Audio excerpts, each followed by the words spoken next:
Good morning, everyone. I'm Jackie Heinga-Hilseth, the new Executive Director at Associated Recreation Council, and I'd like to welcome you to our third annual Fund the Fun event. Even though we can't celebrate together in person this year, I'm so glad you joined us virtually. Thank you all for being here today. We'd like to begin today by acknowledging that we are in Seattle, on the unceded ancestral lands of Coast Salish and Duwamish people, past and present, and honor with gratitude the land itself and the Duwamish tribe, a people that are still here, continuing to honor and bring light to their ancient heritage. It is because of their care and stewardship of this land and waterways that we now have the responsibility and opportunity to support a healthy parks and recreation system. We're so excited to start our program off today with a short recital featuring students from our virtual piano lessons. We are so honored to have them play for us this morning.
What a great performance and so inspiring. Thank you so much for sharing your joy of music with us. Can we give a round of virtual applause to our young performers?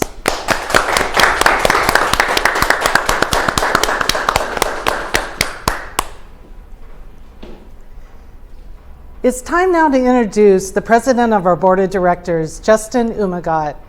Justin joined our board in 2019 and stepped into the president's role this past January. He will be our MC for this morning's program. Please join me in welcoming Justin to the stage.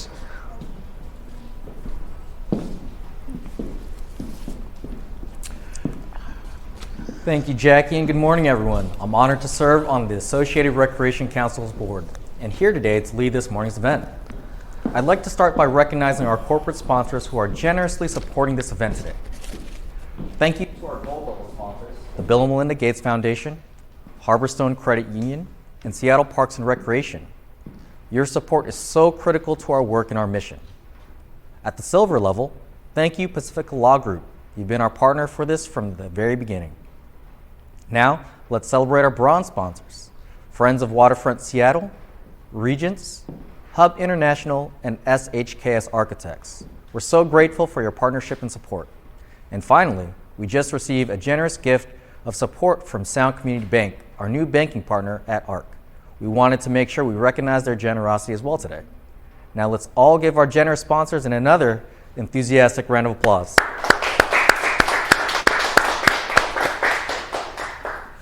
All right, I'd like to take a moment now to introduce the unique partnership we have with Seattle Parks and Recreation for those of you who may not be familiar with it.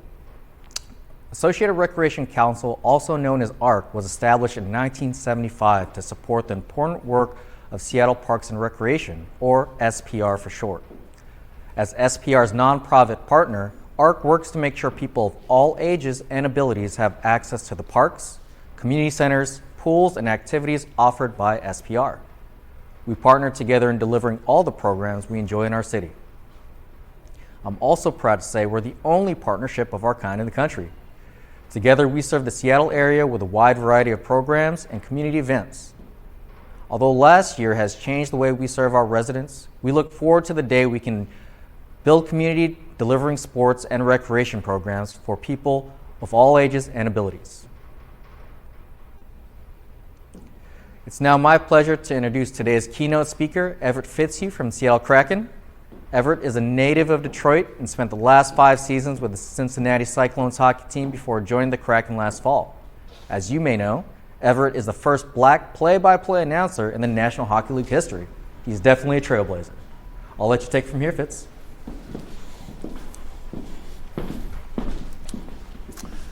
Thank you very much, Justin, and thank you everyone so much for having me here. It's an honor to be able to speak with you and to share a little bit of my story here today.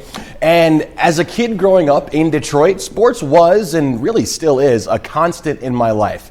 I could recite every team, every arena, every star player in each of the major sports leagues, and I knew any and everything about my favorite teams as well.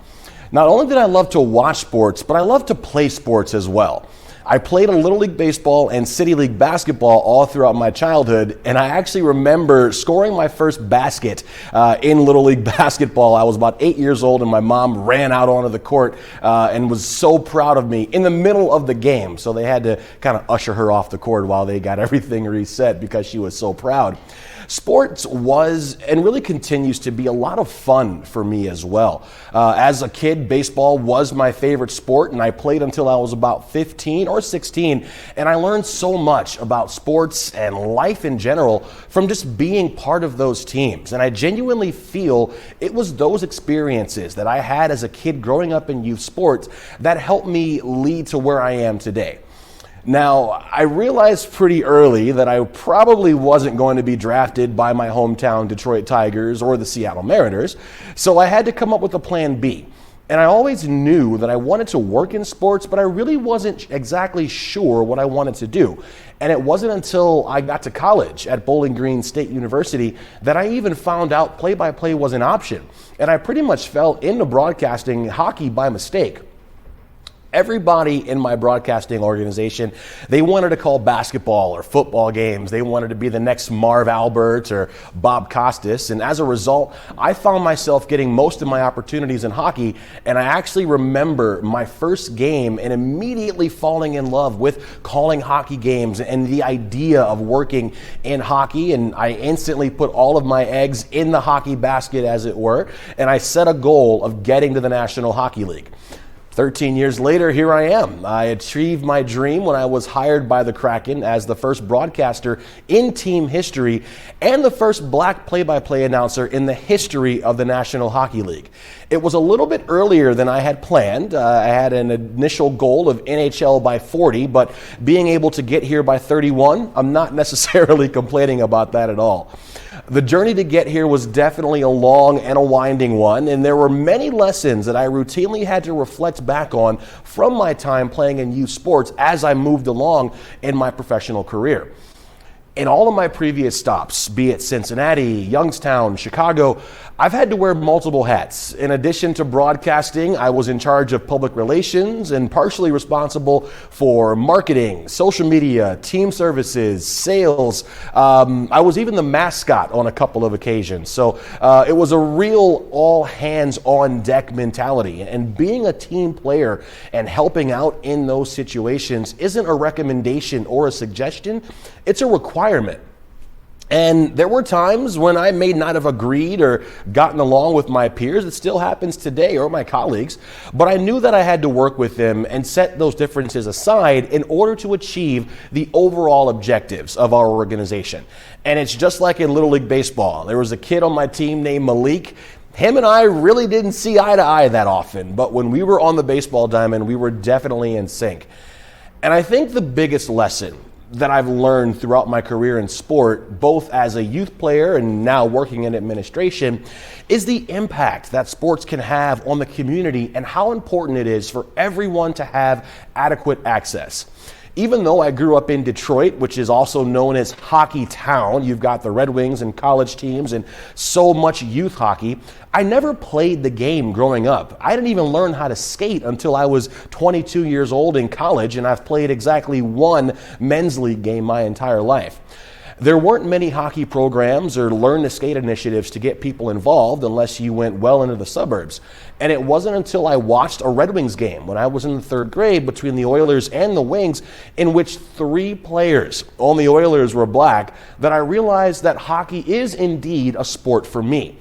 I'd like to imagine if I had more access or better access to the game, I would have discovered that passion a little bit sooner. Not seeing many black faces on the ice is one of the reasons why I've continued to work hard at achieving this goal. I didn't have a lot of positive black influences in the game of hockey growing up, so for me, it's crucial to pay it forward, if you will, and be that example that I never had. I want to let little black kids or young women or really anybody from historically underrepresented communities know that there is a place for them in the game of hockey. And all throughout my career, I've met so many adults who credit their exposure to and participation in youth sports as one of the reasons why they are where they are today. That extends to the youth level as well. I remember back when I was in Youngstown, I met a boy, and Youngstown's a town dominated by football. High school football is king there.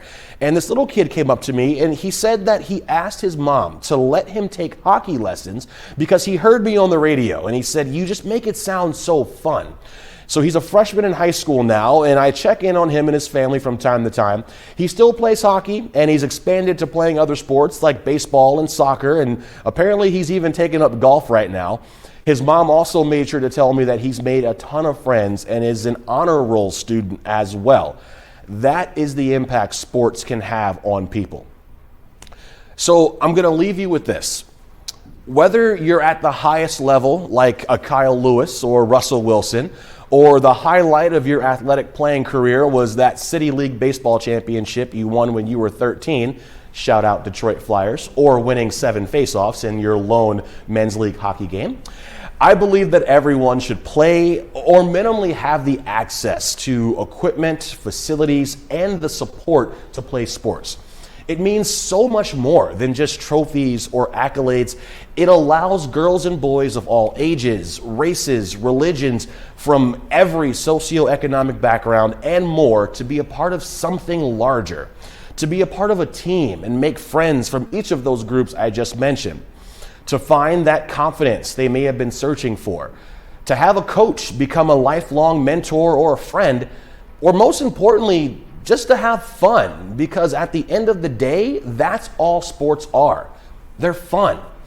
And I wanted to be part of Fun to Fun today to make sure that all kids get that opportunity to have fun and to learn and to be healthy. Supporting recreation scholarships for kids in the Puget Sound is crucially important, and I hope you'll consider supporting that scholarship fund today. You can find the link to make a donation posted in that live chat right now.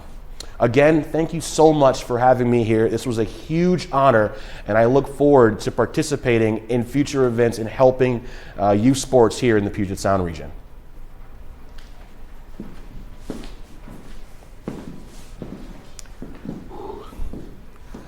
Thank you for sharing your story with us today, Everett. We're so lucky to have you choose to join the Kraken and make Seattle your home. We all look forward to seeing you at the games this season. And you're right, we all get so much from participating in sports. We need to make sure all kids have an opportunity to play, and that's why we're here today. So we made a slight adjustment to the program today, and we're going to share the video we created from last year's Fun to Fun, which was canceled when the pandemic first hit in March.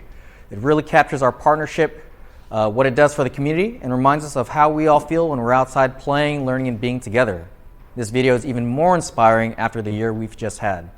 We'd also like to make sure that we dedicate this video to Brenna Clausen, such an amazing person. Her passion for the community is definitely acknowledged here, and we appreciate everything she's done for us. Without these opportunities, we get kids who are afraid to fail at anything, and so they never even try. And so it's important that they're challenged by situations that bring value to their lives and are healthy and positive and make them feel good about themselves. This camp serves everyone, no matter of their disability or their physical limitation. I think it's just nice to respect the earth and realize what's on it and all around it.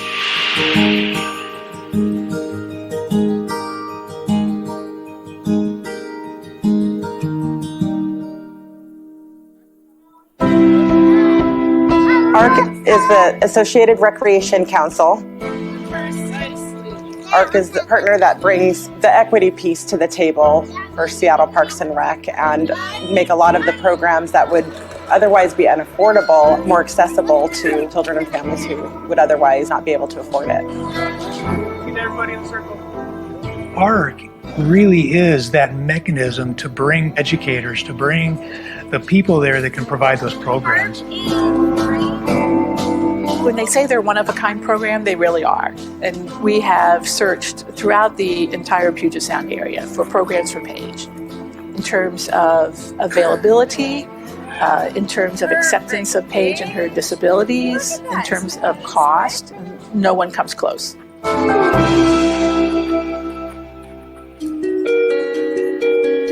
So Magnuson Park is basically ground zero of the start of bringing affordable housing to Northeast Seattle. What we've had going on in Magnuson Park is about 300 formerly homeless families with children, primarily made up of people of color. The Rock the Park program is a summer camp that the children who live in Magnuson Park are able to participate in every year. Without organizations like ARC, these kids literally fall through the cracks. And self-esteem is a huge part of that. I think that it's really difficult for kids in my neighborhood to try new things, especially when they don't know anyone else. You know, for instance, sailing lessons. Most of these kids don't know a single other person in their life that has ever sailed. And so they really kind of start out with the attitude of, I can't do that, or it's scary, or, you know, they're fearful.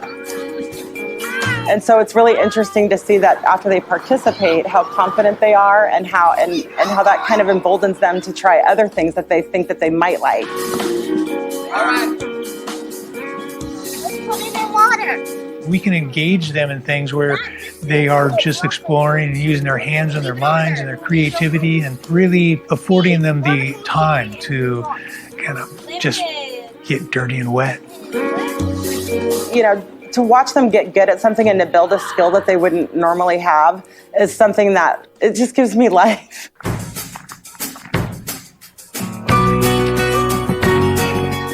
So 1 in 5 people have a disability, which is about 20%. And that means that we truly need to make our world more accessible because we just can't leave out 20% of our population.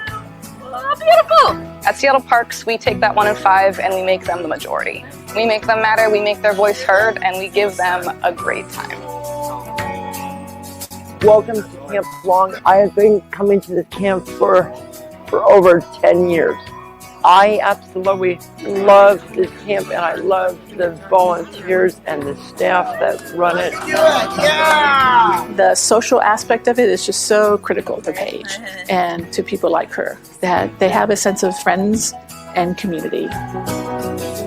We're sending our daughter to overnight camp. I mean, we were just like blown away. It was one of those things we just never thought it was going to be possible. Pretty nice. I've seen Paige become way more outgoing, way more confident in her ability to move through the world, and just more like excited to be around people.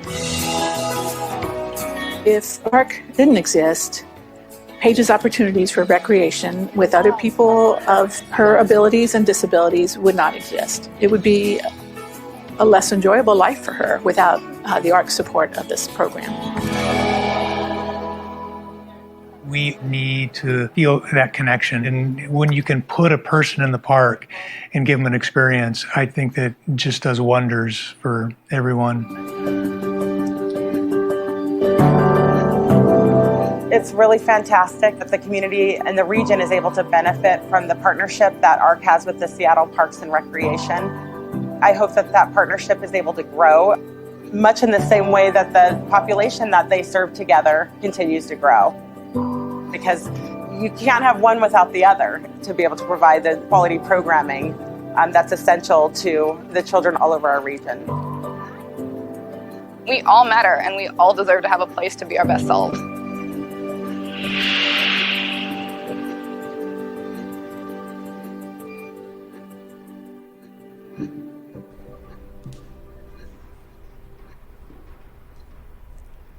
That video inspired me the same way it did a year ago when I first saw it, and we can't wait to get back out there and serve every person in our community like that again. Now, as we finish our program today, it's time to turn the spotlight to you, our guests. Let's make sure all families have access to the programs throughout our city. Let's show our commitment to our neighbors who need us, especially after this challenging year. I'm inviting all of you today to make a donation to support the children we serve. As we restart our summer camps, swim classes, sports programs, again in the coming weeks, will be flooded with families asking for financial help. Your donation today will go right to work. Summer camp registrations open in just a few weeks, and whether it's $10, $100, or $1,000, every donation, no matter the amount, will be used immediately to support youth scholarships. All of us have been impacted by the pandemic, some of us more than others. And if you're one of the lucky ones, consider helping another family who has struggled over this past year. Thank you for giving every child who needs us a chance to have a summer experience this year.